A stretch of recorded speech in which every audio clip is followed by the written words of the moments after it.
आपण सर्वांचं स्वागत आहे। सर्वांना विनंती का आपण ही वृत्तवाहिनी नक्की सबस्क्राइब कराल। आपल्यासोबत केंद्रीय क्रीडा राज्यमंत्री रक्षाताई खडसे आहेत। ताईंनी म्हटलेलं आहे की वरणगाव हे माझं दुसरं घर आहे आणि वरणगाव येथे माझं भावनिक असं नातं आहे। ताई, आपण श्यामलताई झांबरे यांना वरणगाव नगराध्यक्ष पदासाठी उमेदवारी दिलेली आहे। एक सक्षम महिला म्हणून आपला परिचय आहे आणि दुसऱ्या सक्षम महिलेला इथं उमेदवारी दिलेली आहे। पण श्यामलताई यांनी वारंवार मागणी केलेली आहे एक वरणगाव आणि पंचक्रोशीमध्ये जे तरुण आहेत ते पोलीस भरती असेल, मिलिटरी भरती असेल, त्यासाठी प्रयत्न करीत असतात। त्यासाठी क्रीडांगण होणे हे अत्यंत महत्त्वाचं आहे आणि आपण या तालुक्याच्या या जिल्ह्याच्या सून आहात, त्यामुळे तुमच्याकडून जास्त अपेक्षा वाढलेल्या आहेत। क्रीडांगणाची मागणी पूर्ण होणार का? नक्कीच पूर्ण होईल। मी जसं माझ्या भाषणात पण सांगितलं की एकदा इलेक्शन झाल्यानंतर मला नगरपालिकेकडनं जागा मिळाल्यानंतर मी करून देईल ते क्रीडांगण, कारण माझ्याकडे ऑलरेडी इथल्या युवकांची डिमांड आहे त्या संदर्भात। म्हणजे आता मागच्या महिन्यातच मला वरणगाव शहरातले जवळपास 50-60 सगळे हे जे युवक आहे ते भेटून गेले।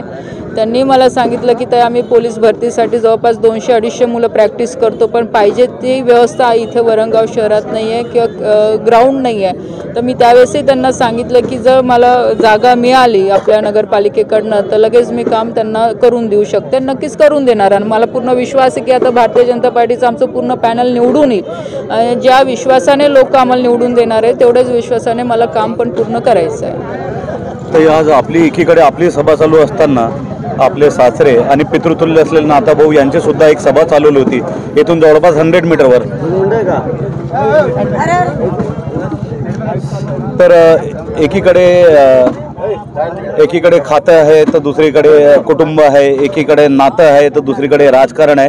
हे सर्व करीत असताना तुम्ही असं सुद्धा वक्तव्य केलेलं आहे की जिल्ह्यामध्ये जे काही वैचारिक मतभेद किंवा राजकीय मतभेद आहेत त्याच्यामध्ये तुमची कोंडी होते, सँडविच तुम्ही होत असतात, पण तरीही सँडविच होत असताना या दोघी घटकांमध्ये एक शांतीदूत म्हणून सुद्धा तुम्ही एक भूमिका पार पाडू शकाल।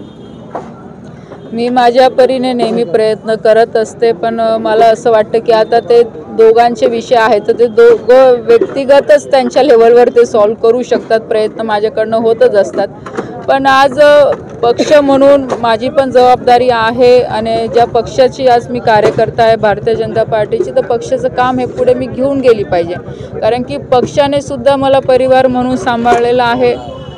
जेव्हा मला गरज होती तेव्हा पक्षाने मला सपोर्ट केलेला आहे। तर पक्षाच्या विस्तारासाठी किंवा पक्षाच्या कार्यकर्त्यांसाठी मला सुद्धा काम करायचं आणि मी करते आहे। ताई, तिकीट वाटपा संदर्भात प्रत्यक्ष किंवा अप्रत्यक्षरित्या आपल्याकडे अंगुली निर्देश करण्यात आलं की कुठल्या तरी नाराजीनं, कुठल्या तरी एक वैयक्तिक नाराजीपोटी आपण ते तिकीट कॅन्सल केलं गेलं असं आरोप करण्यात आलेले आहेत। मला असं वाटतं की याच्यामध्ये माझा कुठलाही संबंध नाही, पण जर त्यांना अशी भीती वाटत असेल तर माझ्यासाठी एका दृष्टीने चांगलं पण आहे की इथून पुढे माझ्या नादी कोणी लागणार नाही। म्हणजे एक थेट इशारा दिलेला। शेवटचा प्रश्न आता याचा एक शेवटचा 1 मिनिट घेईल। वरणगाव येथे म्हणजे सर्व संधी असताना, सीट ओपन असताना, आरक्षण खुलं असताना सुद्धा अतुल भाऊला सुरुवातीला सांगण्यात आलं की तुम्ही नगराध्यक्षपदाची उमेदवारी घ्या, पण पक्षानं किंबहुना तुम्ही जे मॅनेजमेंट आहे त्यांनी एका महिलेला संधी दिली आहे, श्यामलताई यांना। काय बोलाल ताई? आपण बघतोय की पूर्ण देशभरामध्ये आता मी सुद्धा एक जनरल जागेवरनं मी तिसऱ्यांदा निवडून जाते आणि देशभरामध्ये आपण बघतोय की महिलांना प्रोत्साहन पक्षाच्या माध्यमातून दिलं जातं आहे। आदरणीय आपल्या देशाचे प्रधानमंत्री नरेंद्रभाई मोदीजी असतील किंवा आपले मुख्यमंत्री आदरणीय देवेंद्रजी असतील, यांनी नेहमी महिलांचा सन्मान केलेला आहे। महिलांनी राजकारणात सुद्धा पुढे यावं, राजकारणाच्या माध्यमातून समाजकारण करावं, कारण की आज प्रत्येक घराची जबाबदारी ही महिला तेवढ्याच हिमतीने सांभाळत असते, तेवढ्याच जबाबदारीने ती घराचं पूर्ण कर्तव्य पार पाडत असते।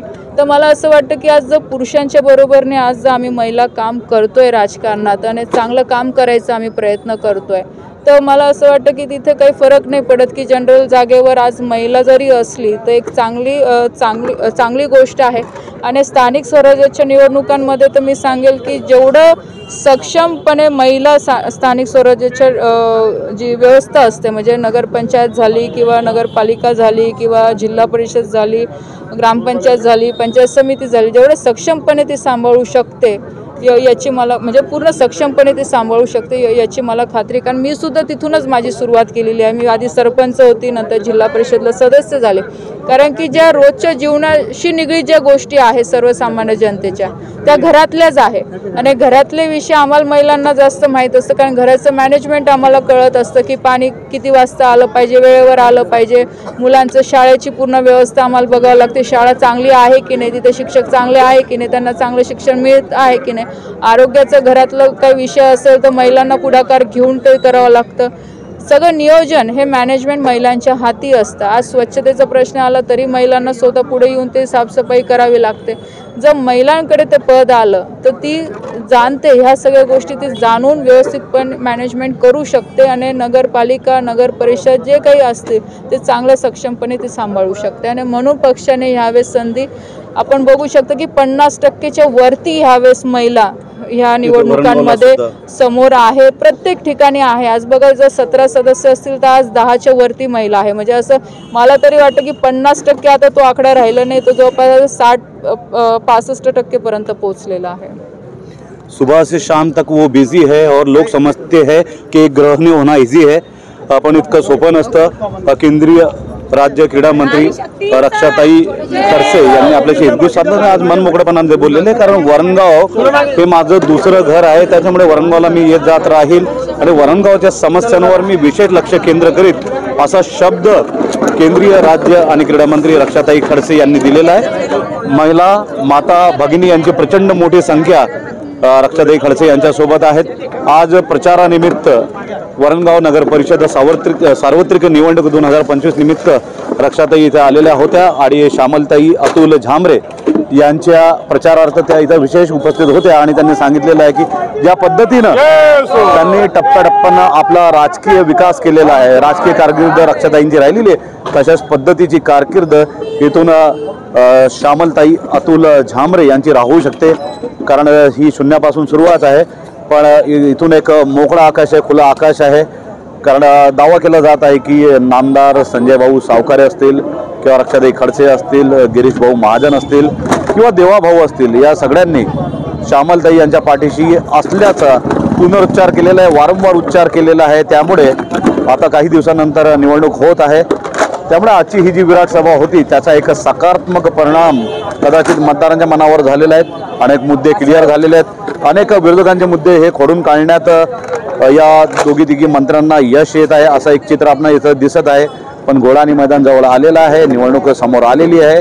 काय काय होणार आहे आपण इंडिया 362 लाईव्हच्या माध्यमातून वेळोवेळी वरणगावकर जनता, पंचक्रोशीतील जनता आणि या जळगाव जिल्ह्यातील जनतेच्या समोर आपण हे चित्र समोर आणणार आहोत इंडिया 365च्या माध्यमातून.